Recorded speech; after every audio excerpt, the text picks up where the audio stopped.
Ryan Thomas at the East West here, and for many of you, this is the video you've been waiting for. We get so many questions on our YouTube videos asking us when we'll be releasing a template. Well, today is that day. So let's cover a couple things up front.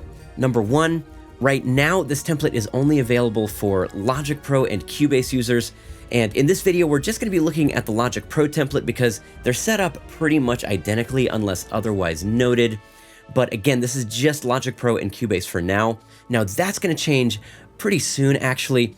We're going to be rolling out this template for some of the other popular digital audio workstations in the very near future. Number two, this is a general Composer Cloud Plus template, so it includes instruments from various libraries across our entire catalog. And the idea here was to give you a template that was capable of scoring about 90% of projects that you might come across as a composer. So you can find all the materials for the template in the link in the video description, and that includes the MIDI data for the demo you're hearing right now, which was, of course, produced using this template. So let's go ahead and explore some of the features and some of the reasoning behind this template. So let's briefly talk about the instrument selection. And you, of course, have all of the main sections of the orchestra represented. You've got strings, you've got brass, woodwinds, tuned percussion, orchestral percussion.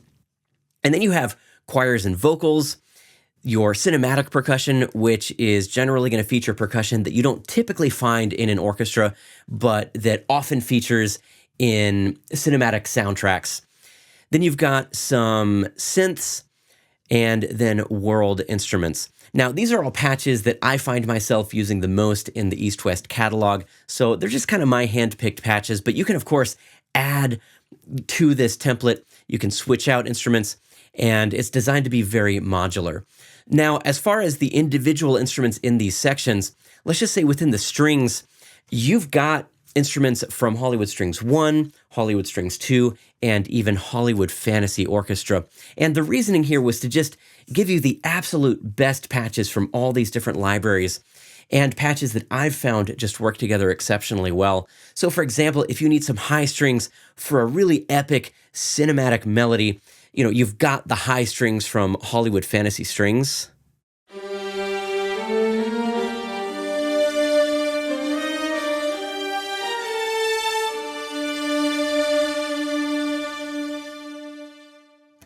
Very expressive, very bold. So you've got a few different palette options when it comes to all of these instrument groups, especially strings. Now in the brass, you've got mostly Hollywood brass. You also have some of the content from Hollywood Fantasy brass. These are the 3 Wagner tubas. I just absolutely love these.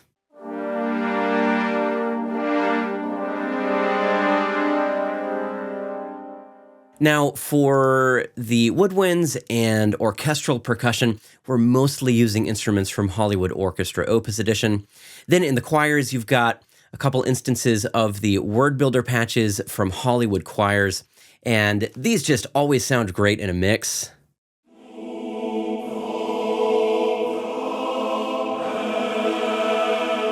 Super easy to work with. You've got the full choir patch from Hollywood Fantasy Voices, and this is a key switch patch. If you're not familiar with key switches, we will go over those in just a minute. So you've got a couple different options there. And then in the cinematic percussion, you've just got some patches that I find myself going back to a lot, like the 3 large taikos. These are from Hollywood Fantasy Percussion, and these just have such an incredible low-end presence, and I just find them to be super versatile. Very expressive. You've got a huge range of dynamics there. And of course, you've got some synths if you're going to be doing some hybrid scoring. I really love Horns in the Deep. This is from Iconic. And by the way, in the synths section, you've got both Iconic as well as Forbidden Planet represented.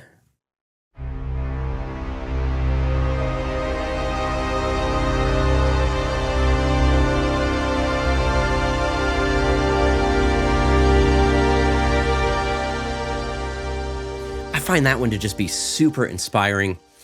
And then finally, you've got just a couple of world instruments. You've got the Deduk from Silk. I use that one just a ton. The 3 dulcimers from Hollywood Fantasy Strings.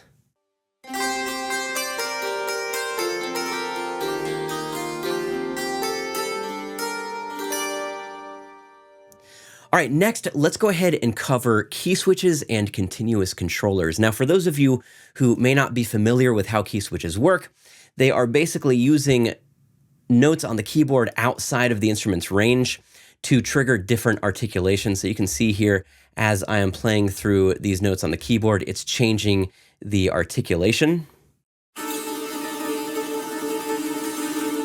Okay, next, let's talk about continuous controllers and how they are being handled in this template. Now, if you're not familiar with what continuous controllers are, they're basically controls that affect different parameters of an instrument like dynamics or vibrato. So for example, in this particular patch, dynamics are being controlled by CC1, which is usually mapped to your mod wheel, and CC just stands for continuous controller.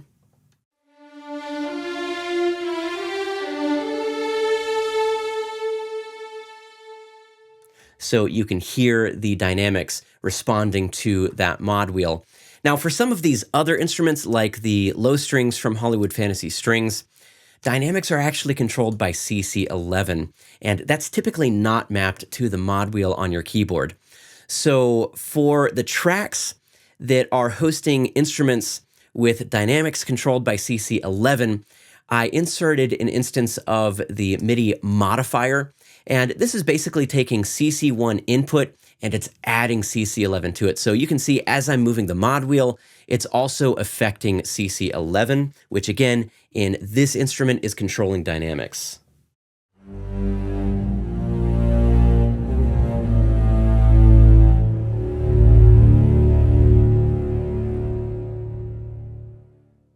Now, the reason we set it up like this is because many of our users might have access to a MIDI keyboard that only has a mod wheel and a pitch bend wheel, and it's really important that you be able to control those dynamics. So let's say that you have a keyboard like this with lots of different knobs and sliders that you can assign the different continuous controllers to, and you want that independent control over CC1 and CC11. All you have to do to turn off this feature is disable the plugin. Now, I should point out that in the Cubase version, this function is being achieved within the Opus engine itself. So if you want to change that or otherwise modify it, just navigate to the automation window, and you can see that macro that is adding CC11 to the CC1 input. And if you want that independent control over CC1 and CC11, you can just right-click on this macro and remove it. So let's go ahead and talk about the routing and the processing. And we're doing something a little different with this template in that we're not just giving you some basic instruments in a Logic session. This is fully mixed, mastered, and everything is routed in such a way that exporting stems should be fairly convenient. So this really is designed to just be a professional tool. And the way this is set up is actually fairly simple. Each section has its own bus, and most of the processing is taking place at the level of the bus. So this EQ, because it's on the strings bus, is affecting all of these tracks. Same for the brass, same for the woodwinds, and so on and so forth. And let's go ahead and hear what some of these EQs are doing. So let's start here at measure 20 for the strings, and I'm just going to solo the strings bus and toggle the EQ on and off.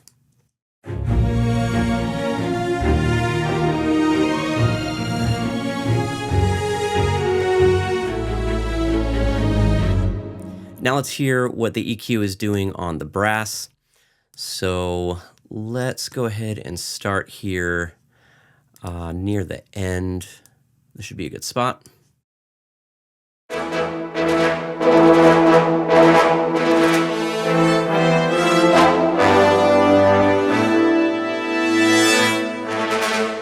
So the EQs are fairly subtle, but they're just kind of helping to clean up the sound and enhance it a little bit.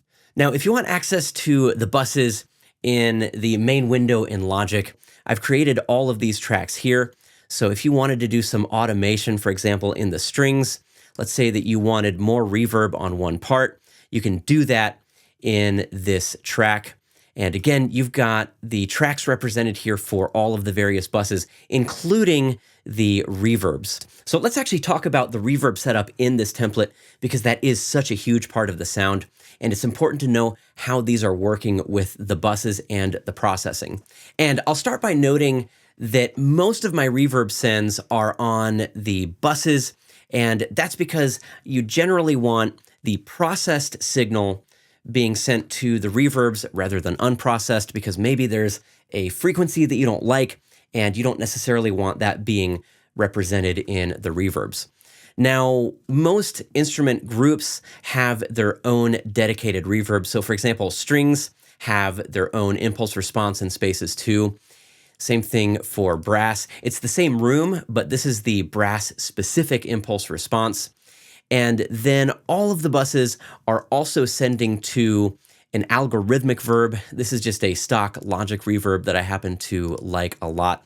And it is fairly common practice in the mixing world to send your instrument groups to both a convolution reverb like East West Spaces 2, as well as that algorithmic verb like Logic's Chroma verb. So let's hear this with and without the reverb so you can hear just how much these are doing. Spaces 2 is just such a special reverb. So here it is with the reverb, and now off.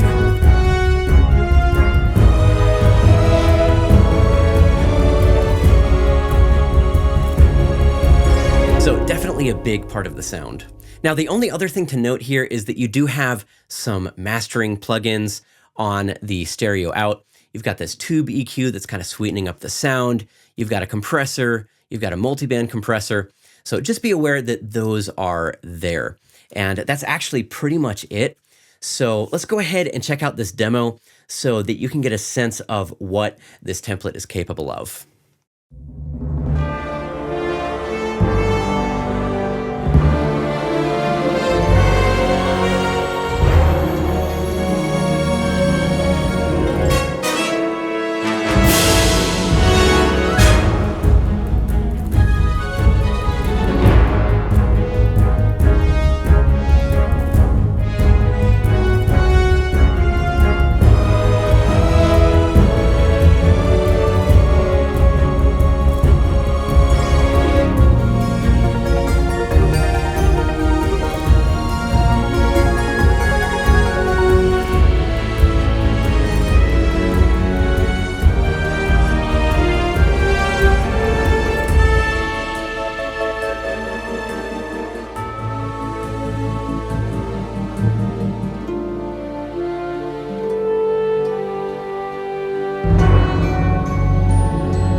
Now, if there's something I didn't cover in this video, that's because it's probably addressed in the manual. It's a very short read. I highly encourage you to check it out.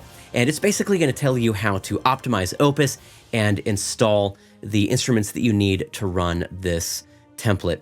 This is a general Composer Cloud Plus template, so it makes use of a lot of different instruments from a lot of different libraries, and that individual instrument download function will definitely come in handy if you don't already have all of these libraries installed. So I hope you have a lot of fun with this. Definitely tag us on our social media accounts if you create something with this template. We'd love to hear it. And if you liked this video, be sure to like it, drop a comment, subscribe to the channel, and hit that notification bell so you don't miss any future content. That's all for now. Thanks so much for watching, and I look forward to seeing you in the next video.